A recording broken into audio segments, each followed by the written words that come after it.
Assalamualaikum warahmatullahi wabarakatuh.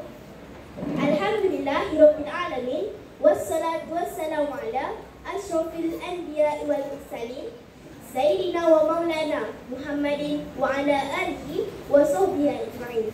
Amma ba'du. Para guru yang dihormati, rakan-rakan serta warga SK Pantai Pride yang dirahmati Allah.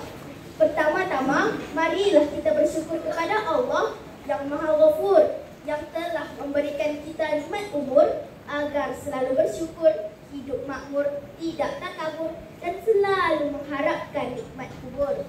Amin amin ya rabbal alamin. Kedua kalinya, selawat beribu-ribu salam selalu tercurah limpahkan kepada putra berpasir yang mana Isnin subuh beliau lahir, patung-patung di sekitar Kaabah jatuh terbalik. Beliaulah Nabiullah terakhir, siapa lagi kalau bukan Nabi besar Muhammad sallallahu alaihi wasallam.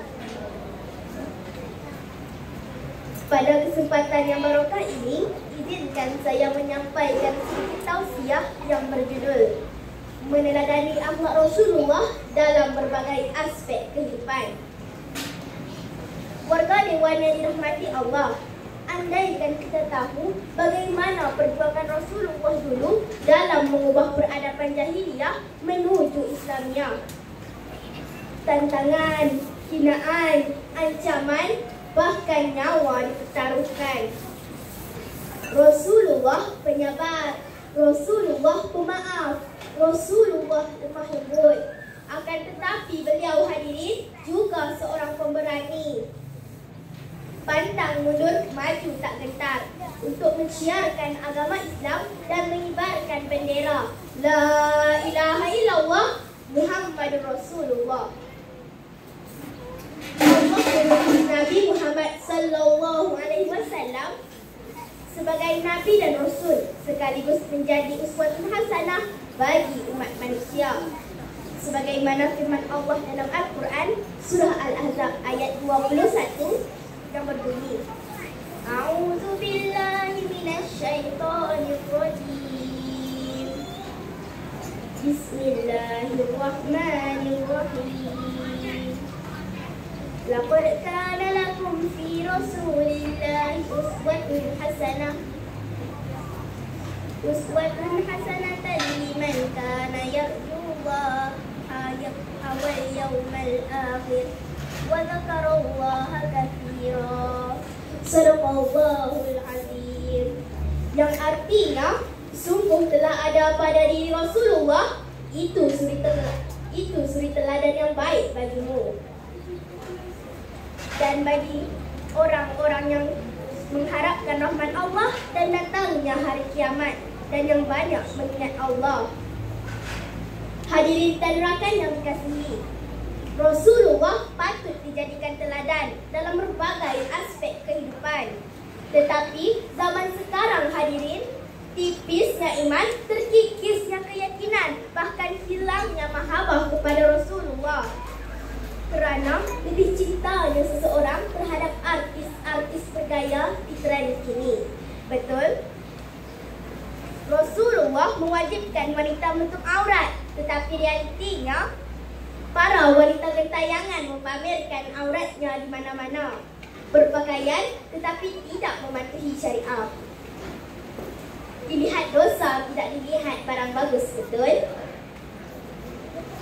Hadirin, tren di masa kini, laki-laki menyerupai wanita, wanita menyerupai laki-laki. Yang nyatanya hal ini dilaknat oleh Allah dan malaikat Allah. Jika demikian hadirin, akhlak siapa yang patut kita contoh? Akhlak siapa yang patut kita tiru? Kalau bukan akhlak Rasulullah sallallahu alaihi wasallam. Sebagaimana firman Allah dalam Al-Quran surah Al-Qalam ayat 4 yang berbunyi,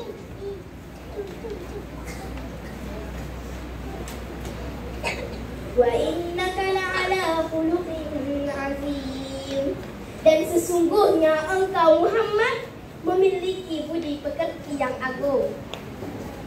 Hadirin dan warga dewan yang dirahmati. Rasulullah berakhlak mulia, berbuat baik tanpa melihat kasta. Yang kaya lah, yang miskin lah, yang berpangkat lah, yang apalah, semua sama. Bahkan kaum duafa tidak dibezakan oleh Rasulullah.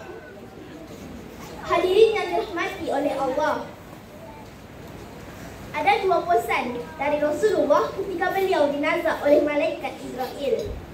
Wa awsan nasa faqala as-salatu salat wa ma malakat aymanukum.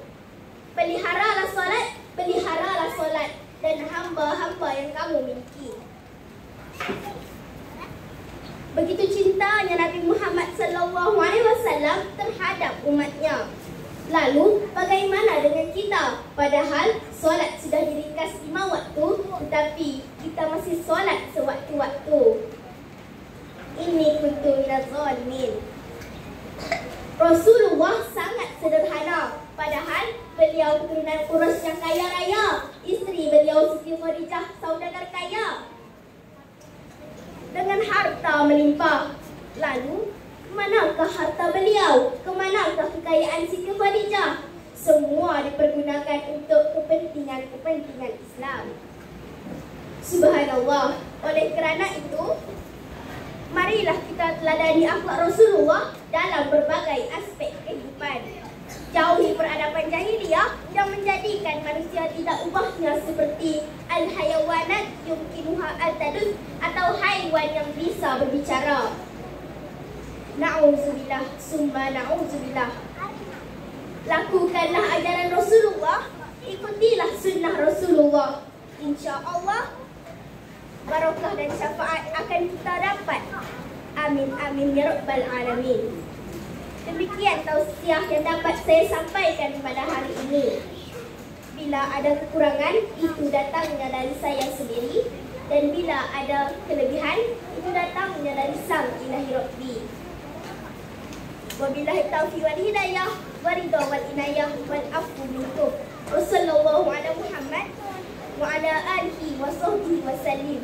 Wa akhiru da'wana alhamdulillahi rabbil alamin.